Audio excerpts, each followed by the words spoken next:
Assalamualaikum warahmatullahi wabarakatuh. Saya Friska Yuna Lurita. Hari ini saya akan mempresentasikan untuk ujian akhir semester di kelas MJ 403 dengan mata kuliah Perekonomian Indonesia. Memahami investasi, tujuan, keputusan, dan instrumen pasar modal. Presentasi ini akan memandu Anda melalui dasar-dasar investasi, mulai dari penetapan tujuan hingga pemeliharaan instrumen yang tepat. Kami akan membahas konsep kunci dan memberikan contoh nyata untuk membantu Anda memulai atau meningkatkan perjalanan investasi Anda. Tujuan utama investasi. Apa yang ingin Anda capai?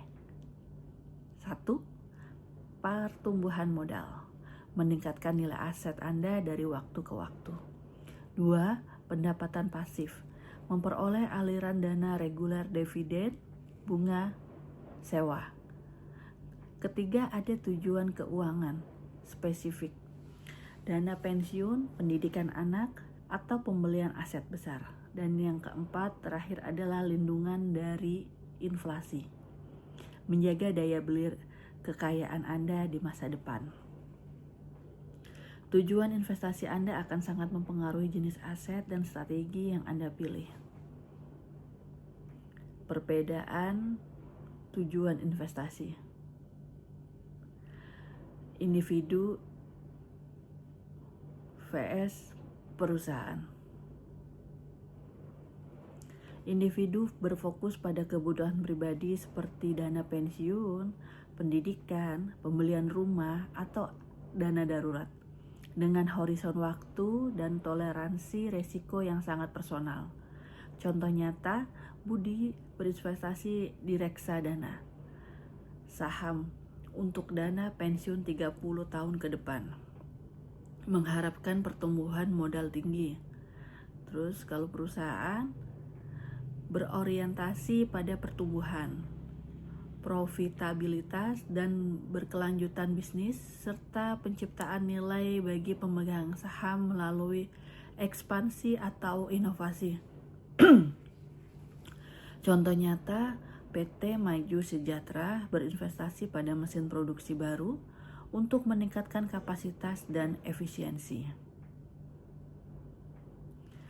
Mike Keynes, kunci pengambilan keputusan investasi.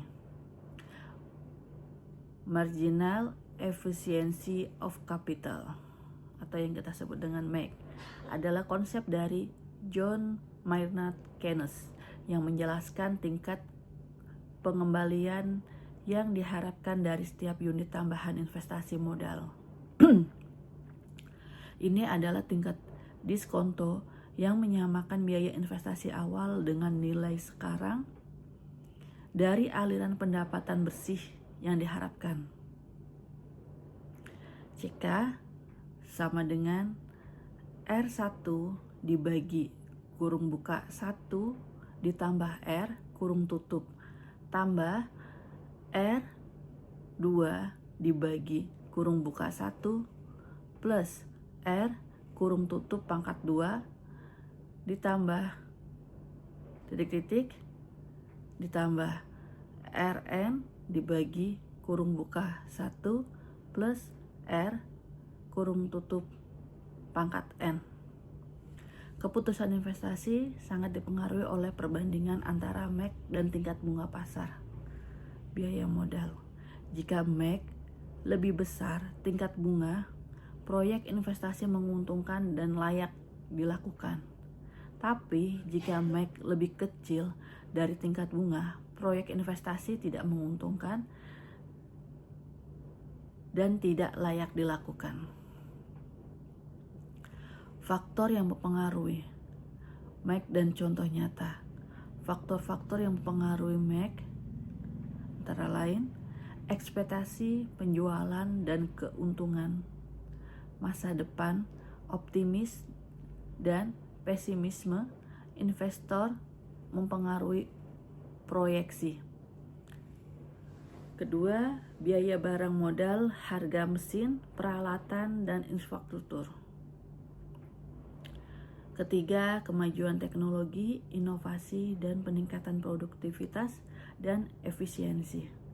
Keempat, ada kebijakan pemerintah, pajak, subsidi, dan regulasi yang berdampak pada biaya dan pendapatan. Contoh nyata PT Maju Bersama. Tingkat bunga pasar 10%. 1. Proyek A, mesin baru, MAX sama dengan 18%, layak. Yang kedua, proyek B, produk baru, MAX sama dengan 12%, layak. Kedua, proyek layak karena mereka lebih besar dari tingkat bunga. Instrumen pasar modal. Pilihan investasi utama. Pasar modal berdasarkan instrumen keuangan jangka panjang. Berikut 3 contoh produk utamanya. Yang pertama ada saham, bukti kepemilikan atas suatu perusahaan dengan potensi capital gain dan dividen. Namun volatilitas dan risiko tinggi.